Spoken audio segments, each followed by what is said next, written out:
For decades, Pastor John Hagee was a colossus of American evangelical Christianity, a giant in the pulpit whose voice boomed across sanctuaries, television transmissions, and political rallies. His messages were passionate, his beliefs unyielding, and his reach immense. To millions, he was more than a preacher, though, more a prophet, a man anointed by God to utter things others dared not whisper. With unyielding enthusiasm for Israel and unflinching prophecies concerning the destiny of nations, Hagee had established a distinctive niche at the intersection of religion, politics, and international affairs. But now, at the age of 84, the narrative of John Hagee has taken a new turn, a turn characterized not by victory or brashness but by accountability. For the first time in his extended public career, the veil of assuredness started to unravel. In spare interviews, he acknowledged doubts, regrets, and errors critics long suspected and believers quietly dreaded. It was more than disclosure. It was confession. And it threatened to reshape how the world would recall him. If this kind of story touches your heart, if you're someone who cares about truth, responsibility, and speaking up for the voiceless, please like this video, subscribe to our channel and share it with someone who should hear it. Let's get started. John Charles Hagee's path did not start beneath the bright lights of a megachurch platform or under the glare of TV cameras. It started in Baytown, Texas, in 1940 in a small Christian home where the faith was not routine, it was anticipation. His father, William Bethel Hagee, was a minister, and his mother, Veda Mildred Swick, saturated their home with scripture, prayer, and hymns. To young John, Christianity wasn't instructed, it was his air. By his adolescent years, he was already standing in pulpits, preaching with a voice that resonated far beyond his years. Congregants were confident in the boy preacher, whose faith thundered like a man twice his years. But pushing back behind the initial fervor was pressure. Being the son of a pastor weighed him down. Every misstep felt exaggerated, every decision considered not only personal but spiritual witness. Hagee attended college at Trinity University in San Antonio, where he took a degree in history and English. Later, he took a master's degree in educational administration, showing intellectual rigor as well as a sense of leadership. But even as he read textbooks and theory about administration, his mind never wandered far from the pulpit. He was not going to be teaching in classrooms. He was getting ready to lead crowds. By the early 1960s, he was preaching full-time, establishing a reputation for fervor, authority, and unwillingness to compromise on principle. But his early 20s were not without turmoil. His initial marriage to Martha Downing ended in divorce in 1975, a split that shocked traditional evangelical communities where divorce was widely seen as evidence of moral failure. For most pastors, a public personal meltdown would have ended a ministry.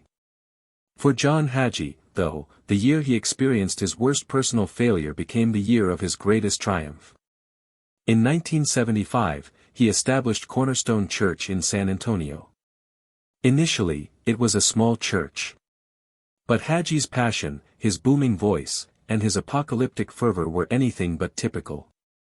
His sermons sliced through conventional thinking and protocol.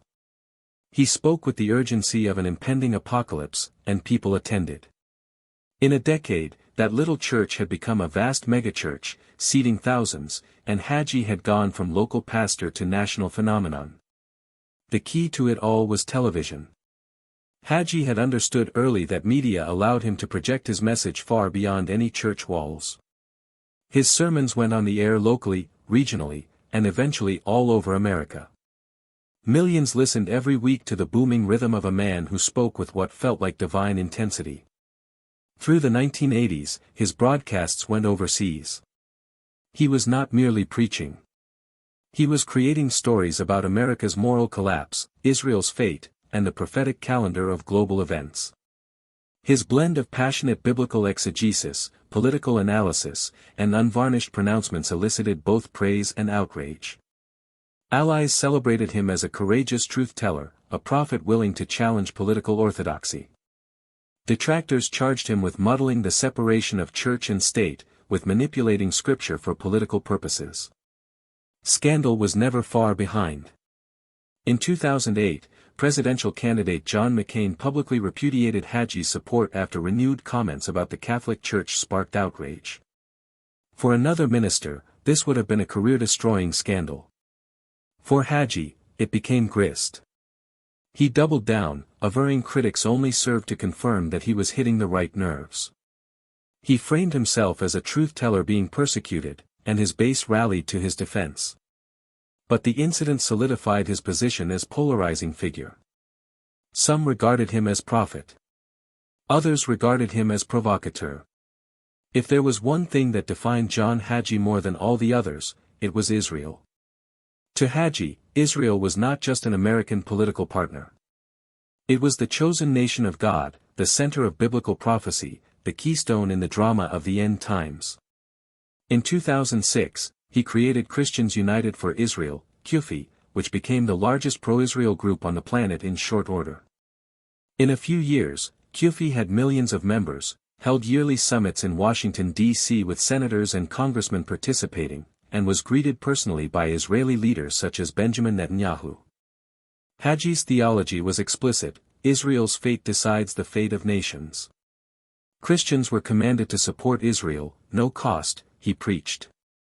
His bold defense of Israel became the hallmark pillar of his ministry, and he was a hero to some and a lightning rod to others.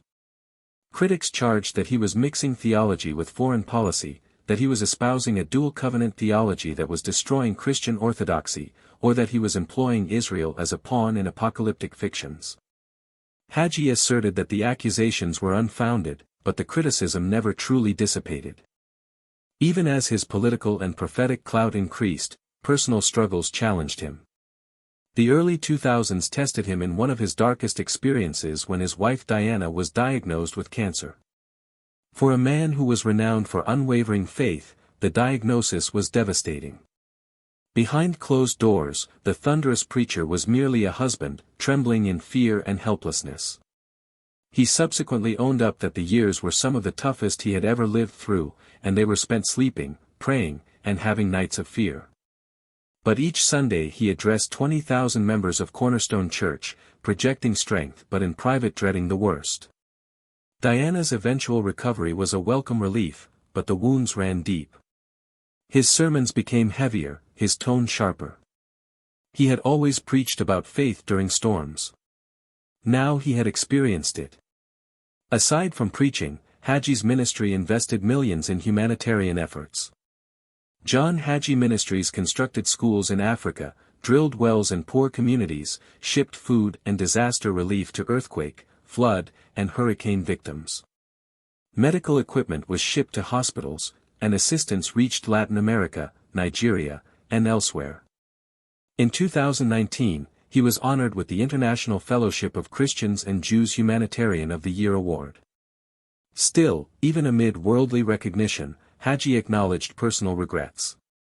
Ministry, he admitted, frequently came at the cost of family. His children were raised in the shadow of the pulpit, and although his son Matthew would one day assume leadership at Cornerstone, Hagee credited lost moments and years in which family was secondary. For a man whose mission in life was to save souls, this was a difficult concession. But it was nothing like the surprise that came at 84. John Hagee has stood behind his certainty for decades. His sermons resonated with absolute conviction, his prophecies thundered.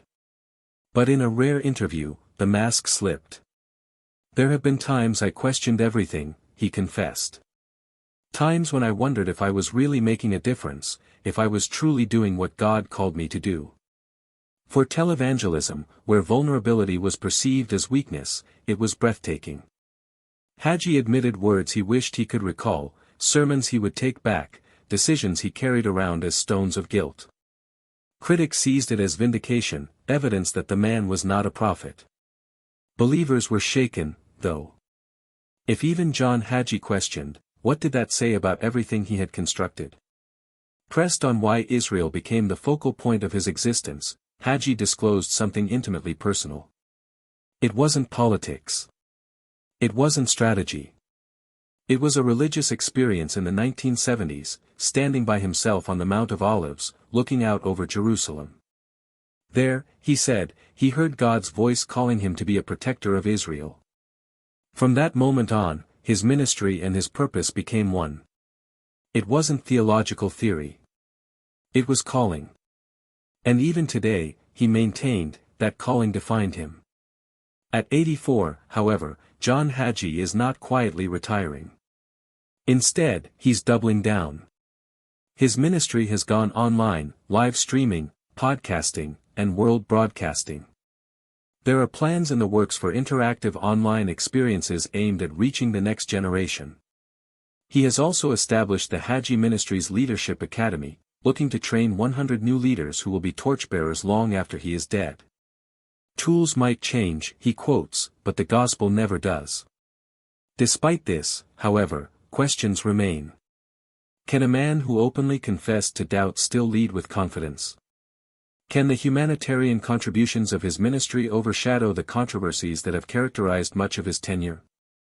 And what are the unspoken truths hidden behind a preacher who suggests that there are still confessions to be made? John Hagee's saga is not yet over.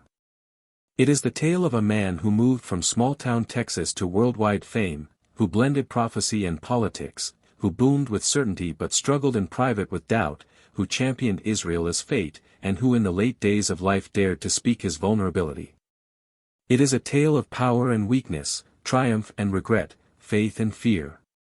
And maybe that is why it is important. Because in the end, John Hagee's legacy won't be in his sermons, his prophecies, or even his political clout. It will be in the truth that even giants of the pulpit are at their core just men, struggling, striving, and confessing like the rest of us.